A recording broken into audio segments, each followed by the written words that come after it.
Toujours un plaisir de vous dire bonjour et vous souhaiter la bienvenue.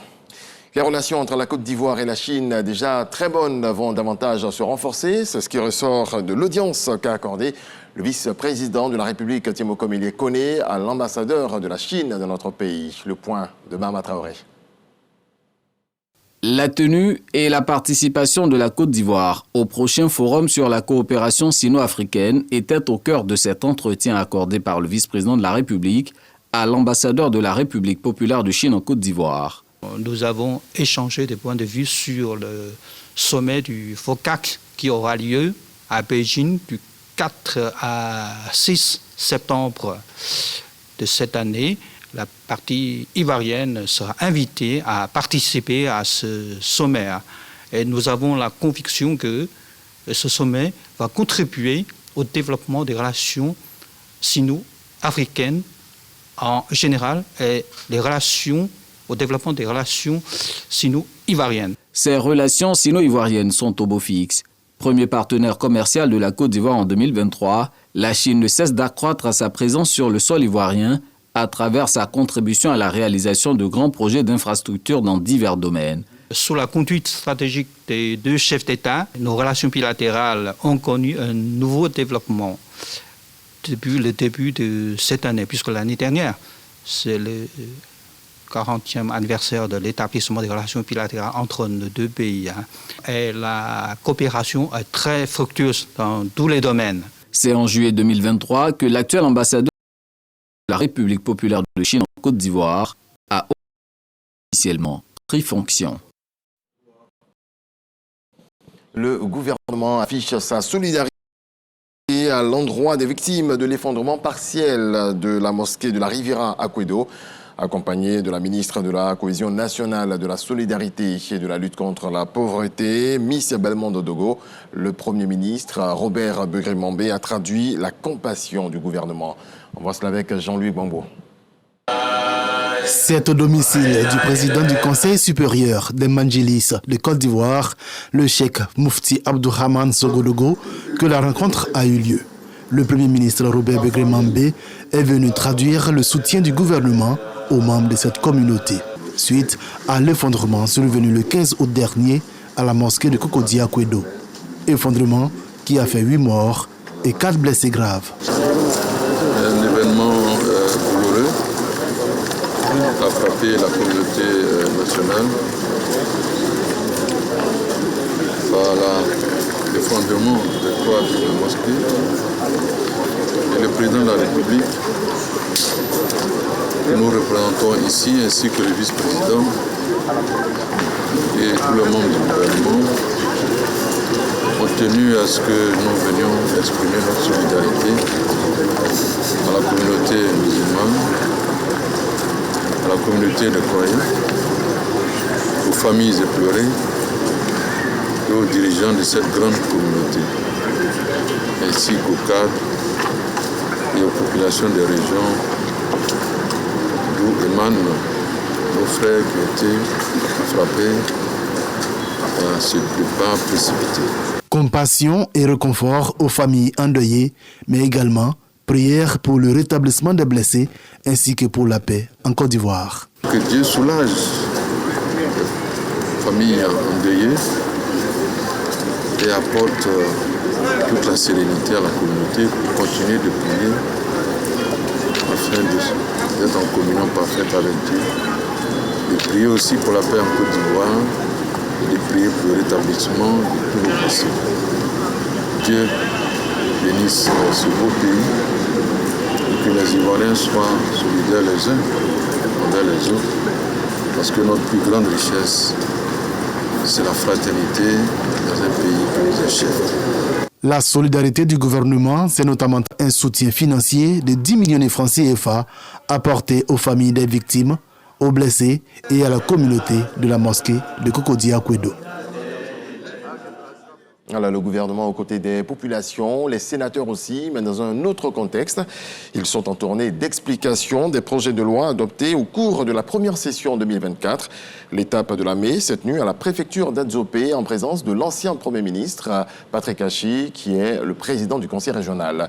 On voit cela avec Kader Sogodogo. Les populations de la Mai, avec à leur tête Patrick Achi-Jérôme, sont sorties massivement pour accueillir les émissaires de la présidente du Sénat, Kandia Kamisoko Kamara, venus les rencontrer à la préfecture d'Adzopé. Une mission pour présenter la Chambre haute du Parlement et faire connaître certains projets de loi adoptés. Il était question pour nous de venir expliquer le rôle du Sénat au niveau du Parlement et dire un peu quelles sont les activités que nous menons en tant que sénateur RHDP. Et nous avons aussi profité pour exposer quelques grands textes de loi qui ont été votés pendant ce premier trimestre de la deuxième législature. Des projets de loi adoptés dans l'intérêt des populations qui aspirent à un mieux-être. Je suis intervenu sur la politique de l'endettement pour expliquer aujourd'hui l'état de la Côte d'Ivoire, tout ce qui a été fait par le président Alassane Ouattara. La richesse de la Côte d'Ivoire qui s'était arrêtée pratiquement en 2011 a été multipliée. Aujourd'hui, la Côte d'Ivoire est véritablement sur le chantier du développement. Le coordonnateur régional du RHDP, Patrick Achi-Jérôme, tout en saluant l'initiative, invite les populations à soutenir cette Côte d'Ivoire qui va de l'avant. C'était des sujets sur l'accès à la nationalité, sur la sécurité foncière. C'était des sujets sur la préservation des espèces rares, des espèces animales. Donc tous ces sujets sont des sujets qui, au quotidien, intéressent la population et je crois qu'ils ont pu être éclairés. C'est donc une initiative qui est à saluer. Pour les vacances parlementaires, Kandia Kamisoko Kamara a diligenté plusieurs missions pour aller à la rencontre des populations afin de partager les lois adoptées. La caravane continue. Et l'assainissement du district d'Abidjan se poursuit également. Le ministère de l'Hydraulique, de l'Assainissement et de la Salubrité afin d'un de véhicules aux agences d'exécution. Coût global, 150 millions de francs CFA. Grâce Kando nous en parle. Afin de permettre aux unités de mise en œuvre du projet d'assainissement et d'amélioration du cadre de vie du district autonome d'Abidjan, dénommé PACA, d'être plus efficaces sur le terrain, le ministre Bouaké Fofana leur remet des véhicules pick-up 4x4 double cabine, coût global à plus de 150 millions de francs CFA. Dans le district d'Abidjan, plus de 200 villages. Et pour améliorer le cadre de vie des populations d'Abidjan, il faut inclure ces villages-là. Nous sommes une direction très heureuse de recevoir ces moyens de mobilité. Cet apport nous permet de continuer à sensibiliser les populations du district d'Abidjan à améliorer leur cadre de vie. Le projet d'assainissement et d'amélioration du cadre de vie du district autonome d'Abidjan, de montant global de 40,962 milliards, est financé par le gouvernement ivoirien et la Banque africaine de développement. Le projet va permettre de travailler sur le bassin du Gourou. Aujourd'hui, le carrefour de l'Indénié a commencé à devenir une attraction touristique grâce au pont Alassane Ouattara. Mais ce n'est pas fini puisque ce carrefour va être encore aménagé pour en faire des magasins, on va faire un port de plaisance en amont. Nous sommes en train de travailler pour que cet endroit devienne encore plus agréable. Et je voudrais donc les encourager, les exhorter à continuer de faire ce travail. Le projet PACA prend en compte notamment la construction de canaux primaires, de 2700 branchements sociaux et la construction de 429 latrines dans les écoles et centres de santé. L'assainissement de la commune d'Abobo, c'est ce que souhaite la municipalité. L'opération de fermeture définitive de l'ancienne casse d'Anador a repris ce mercredi 21 août 2024 en présence d'un important détachement de gendarmes et de policiers. C'est le constat fait par Fred Oulaye et Franck Quadio. Abobo Anador, après l'ultimatum de quelques jours pour libérer le site de la casse, la mairie d'Abobo entre en action. Ce jour, encore visible ce matin vers 8 h, quelques scènes d'incompréhension entre ferrailleurs désireux d'extraire des magasins leurs affaires et les agents municipaux.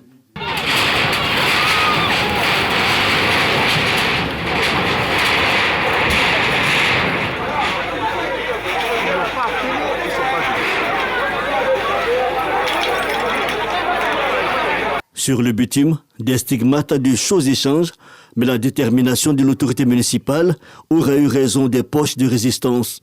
Après des jours de négociations, le représentant du maire Kandia Kamara exhorte les occupants à quitter définitivement le site. que les populations comprennent que la mairie travaille pour le bien-être des populations. Nous voulons de ces quartiers un quartier moderne. Nous voulons faire des investissements dans ces quartiers. La preuve en est que vous avez constaté qu'aucun domicile n'est cassé. Nous, les domiciles des individus ne nous concernent pas. Ce qui nous concerne, c'est seulement que les magasins des ferrailleurs et des mécaniciens. Nous leur avons trouvé un site et demandé aux ferrailleurs de regagner d'autres. Cette opération de fermeture démarrée la semaine dernière a connu un arrêt pour négociation.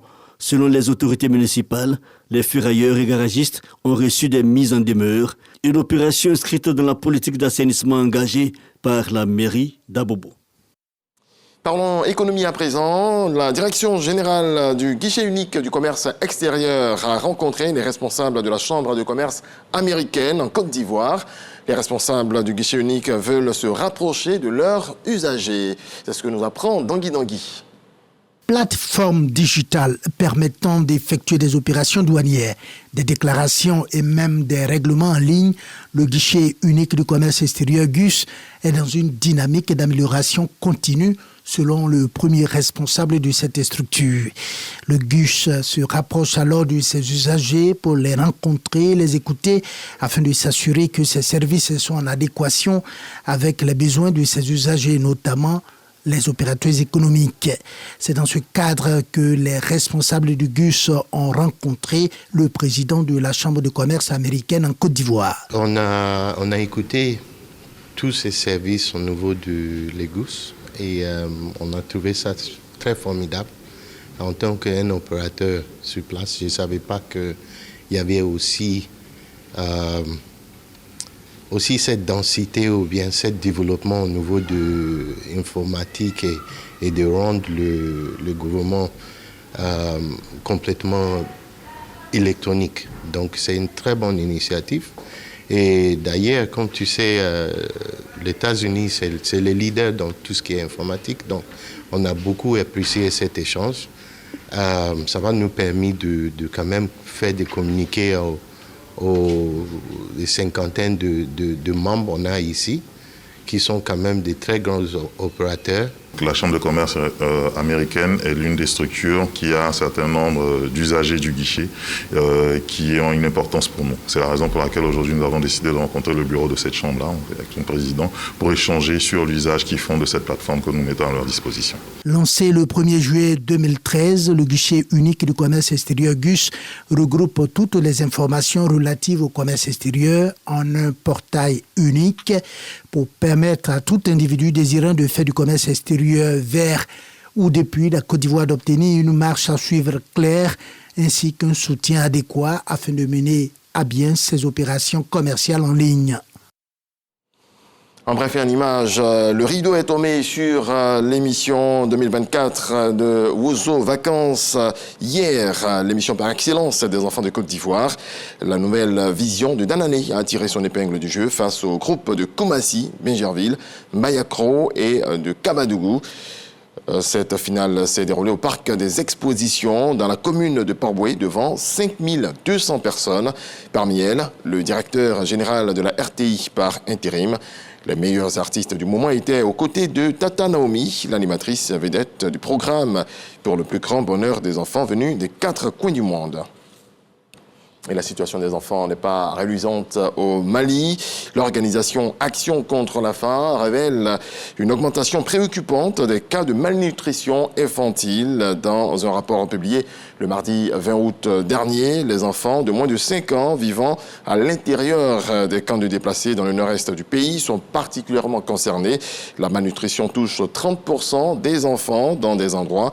Parmi les causes de cette malnutrition infantile, l'ONG pointe les différents conflits au Mali en cours depuis 2012. Merci à vous tous de nous avoir suivis. C'est la fin de ce point de l'actualité. Je vous souhaite une très belle journée. Dieu nous garde.